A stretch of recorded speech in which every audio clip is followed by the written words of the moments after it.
The rain came down in sheets that night, drumming against the sagging roof of the tiny farmhouse like 1,000 desperate knocks. Inside, the flickering light of a single lantern cast trembling shadows across the worn floorboards.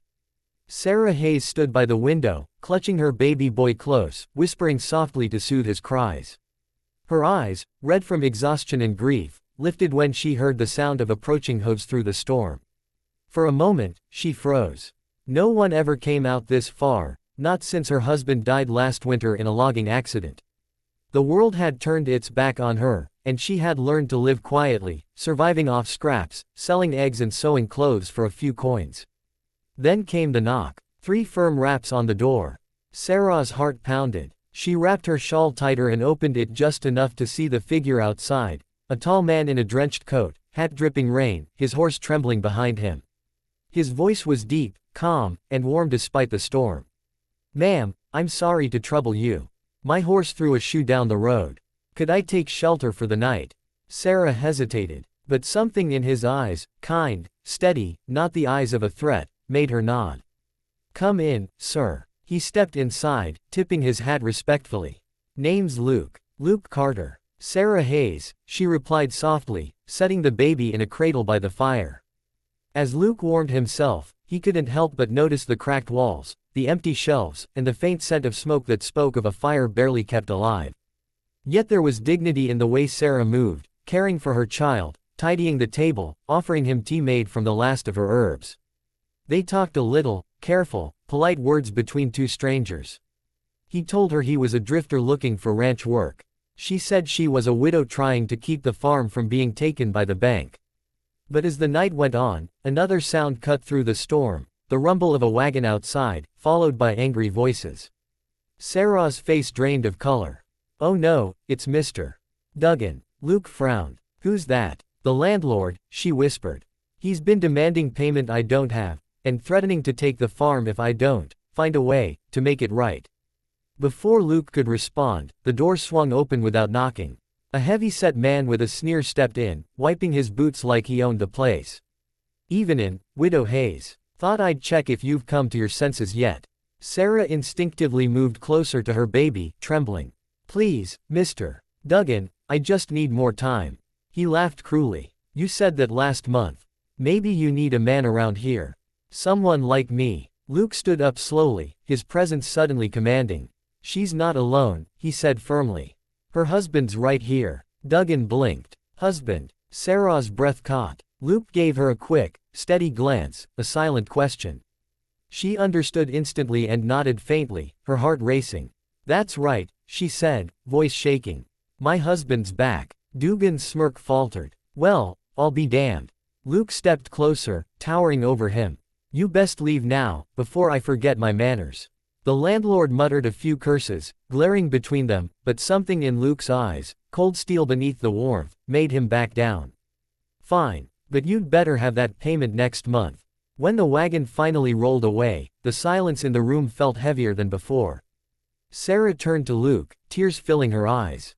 "Thank you. I didn't know what else to do." Luke's tone softened. "You did fine, ma'am." Her lips trembled. "I didn't mean to drag you into my mess. I was scared." He looked at her for a long moment. "You don't have to explain. Sometimes a man's just in the right place when he's needed." As the storm quieted, they sat by the fire. Luke took off his hat, revealing a face roughened by sun and hard years but softened by kindness. The baby reached out a tiny hand, and Luke let him grab his finger, smiling faintly. Sarah hadn't seen anyone smile in this house for months. By morning, the rain had stopped, and the world outside sparkled under the dawn light. Luke saddled his horse, ready to go. "Thank you again," Sarah said, her voice low but steady. "If you ever need a meal, or just a roof for the night, you'll always have one here."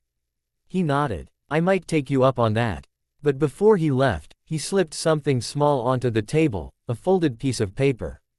When Sarah opened it later, she gasped. It was a bank note, worth more than she could earn in a year. Her hands shook as she turned it over. On the back, in a neat, strong hand, was written, "For your farm. No debt owed. L.C."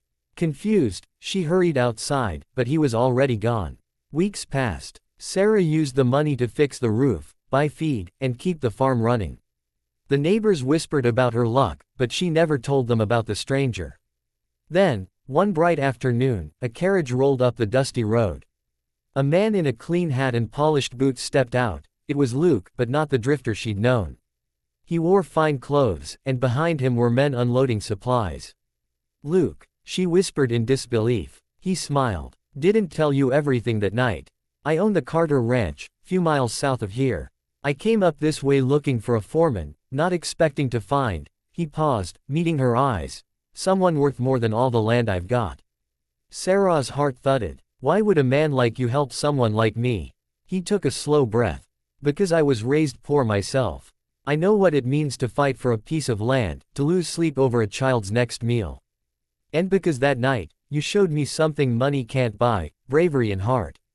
She blinked back tears. "I don't know what to say." "Say you'll let me help you for real this time," he said softly. "Not as a stranger, but as the man who wants to stand by you. If you'll have me." The wind stirred the wildflowers around them. Sarah looked down at her son, then back up at Luke, the man who had pretended to be her husband once and somehow became exactly that in her heart.